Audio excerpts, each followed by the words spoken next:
Dedicated to Eastern and Southern Kentucky, this is WYMT Mountain News at 11. Good evening, I'm Steve Hensley. Sickening, hateful, and vile. Those are some of the words state leaders have used to describe protesters' hanging of the governor in Effigy. That happened yesterday on the grounds of the Kentucky Capitol. Garrett Weimer has the latest from Frankfort. Chalk art between the Capitol and the mansion leaves a new message for the governor. We're sorry.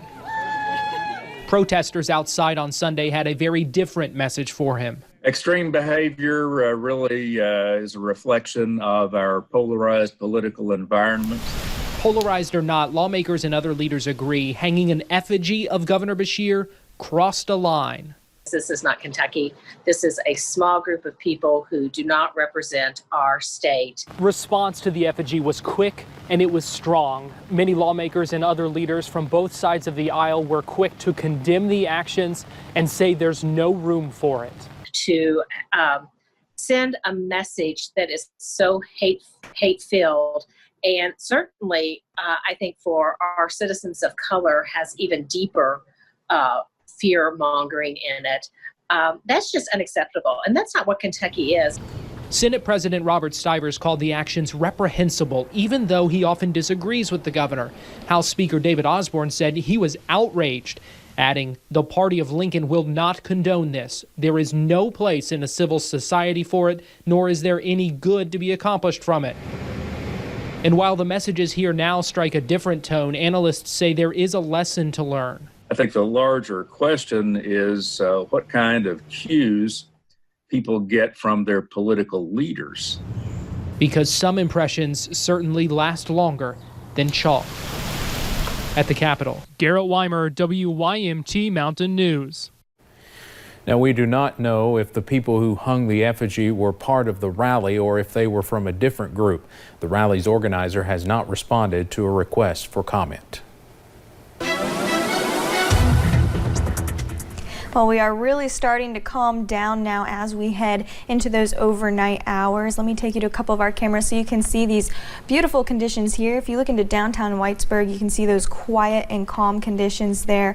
I mean, absolutely not really much going on. We saw a few showers and storms earlier this evening and afternoon, but most of that has now pretty much gone away, and we're seeing much drier conditions throughout the mountains. Temperatures are cooling down as well. We're seeing temperatures pretty much anywhere from those mid-70s to those mid-60s right now, and we are going to cool down just a little bit more as we head into those overnight hours, getting into those lower to mid-60s overnight tonight. And as you wake up tomorrow morning on your Tuesday, we'll look to stay on that drier side, but we will probably see just a little bit of fog starting to build up throughout the mountains, so we could wake up to a little bit of patchy fog that tomorrow morning. But overall, we'll see very similar conditions tomorrow as we saw today. We'll see those drier conditions towards the morning and some more chances coming in towards the afternoon. Steve?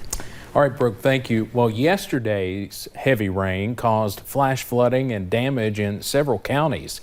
In Leslie County, many people are also still recovering from damage left behind by high water earlier this year. One homeowner says she has not seen this much flooding around her property in nearly 40 years. You don't think nothing about it till it's washed out, and then you feel pretty helpless on this end. You can't do nothing. Magistrate John Newell spent his day helping repair damage caused by the flooding. He says around 30 homes had significant damage to their property. Former First Lady of Kentucky and broadcasting pioneer Phyllis George was laid to rest today. She died earlier this month from a rare blood disorder. George wore a lot of hats in her life. She was Miss America, Kentucky's First Lady, and one of the first women to have a prominent role in televised sports when she was hired by CBS Sports in the 1970s. Her funeral was a private service at the state capitol, but it was streamed live on KET. Her daughter, Pamela Brown Wright, says nothing will ever defeat her mother's spirit. Just 6 weeks ago, as she felt her body failing her, she said to me, "Pam, you know, I've always been a strong woman." And I said back to her, "I know, Mom, I know you are. I know you are." I believe her body's weaknesses, though, made her spirit even stronger. and that spirit lives on. Instead of flowers, Georgia's family asked for donations to help those struggling with rare blood diseases. Former Kentucky basketball coach Eddie Sutton died Saturday at the age of 84. He was the first college basketball coach to lead 4 different schools to the NCAA tournament. In 1987, Coach Sutton brought the Wildcats to the Whitaker Athletic Center in Perry County for an exhibition game. It was a packed house, and the game was carried live on WYMT and on WSGS radio. Former WYMT reporter Jeff Franklin interviewed him. So many people that I've met since I've been to the University of Kentucky have told me this is where it all started over here in the mountains, and I know a lot of my great friends are from this area, and they've got a full house already, and it's still about 35 minutes away from tip-off. Had a great trip up here this afternoon, and I just wish we could go to every community in eastern Kentucky and do this, but this is our last blue-white game before we play the Russians a week from tonight, so I hope we do play a little bit better. And we certainly appreciate the fact that you are televising the game tonight, so some of the people that couldn't buy tickets to get in, they will get a chance to see us play. Sutton was one of 9 honorees to be elected to the Naismith Memorial Hall of Fame in April. He will be inducted posthumously along with legend Kobe Bryant on August 29th. On Memorial Day, the U.S. remembered the generations of soldiers who gave their lives for their country, while the number of coronavirus deaths rose above 98,000. CBS's Elise Preston reports from New York. It was a Memorial Day unlike any other.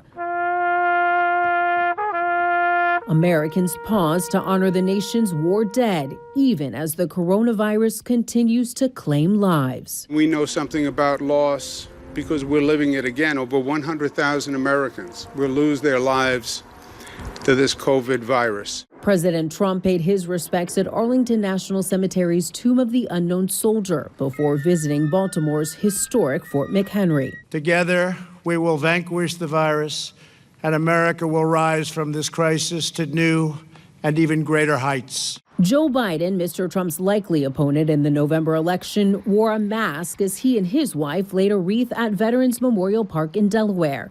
It was the former vice president's first public appearance outside his home since the pandemic started in mid-March. It's heaven. I mean, it's so much wider space for all of us to be able to use, especially being a swimmer. Memorial Day weekend also marks the unofficial kickoff to summer. Most states have opened their beaches, though social distancing rules are still in effect in places like New York City. If you use common sense and just kind of stay in the guidelines of what they've said to do, I think everything's going to be okay. As more people emerge from their homes, experts warned against coronavirus complacency. A large proportion of the population remains susceptible. That means that this virus, if it finds an opportunity, will start an outbreak. The number of COVID-19 infections is still rising in 25 states, and at least 4 states spiked to record highs over the past weekend. Elise Preston, CBS News. Churches in California have been given the go-ahead to reopen their doors, but at no more than 25% of their full capacity. Today, salons across Kentucky were finally able to open back up after being closed due to COVID-19. Karma Spa and Salon in Hazard was one of those that opened today. Owner Kayla Holbrook told us she is excited to get back to doing what she loves and being able to see her guests. However, the salon does have safety precautions in place to help protect everyone inside. And guests must have their temperatures taken, fill out a risk exposure survey, and wear a mask while receiving services.